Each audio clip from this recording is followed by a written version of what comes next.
Сегодня в столице Дальнего Востока, в городе у моря Владивостоке, начал свою работу Восточный экономический форум.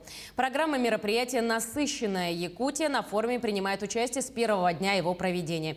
Сейчас там работают наши коллеги. О деловой программе 6-го Восточного экономического форума нам расскажет мой коллега Дмитрий Тымыров.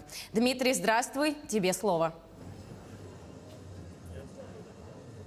Коллеги, здравствуйте. Сейчас мы находимся на главном корпусе Дальневосточного федерального университета, где сегодня стартовала деловая программа 6-го Восточного экономического форума. Здесь будут работать ряд площадок. Также в рамках деловой программы будут состояться здесь круглые столы, дискуссионные площадки и другое. Ну а я хочу отметить, что здесь, в павильоне, где мы находимся, установлены несколько площадок различных министерств и ведомств.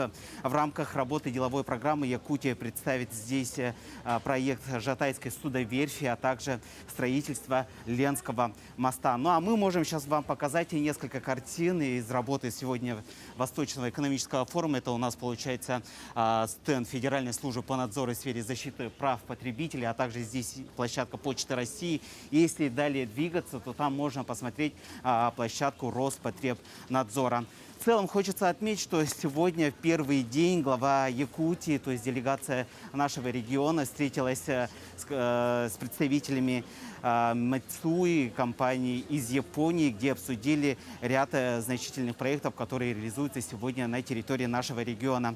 В том числе хочется отметить, что в 2018 году благодаря этому сотрудничеству в поселке Тикси Улуса района установили ветроустановку. Этот вопрос также будет обсуждаться в течение проведения Восточного экономического форума. Также здесь будут особо отмечены вопросы вопросов защиты здоровья населения в связи с пандемией коронавируса, а также будут обсуждаться вопросы ветряных энергоустановок и другое. Более подробно мы будем освещать в наших следующих выпусках новостей. Будьте с нами. На этом у меня все, коллеги.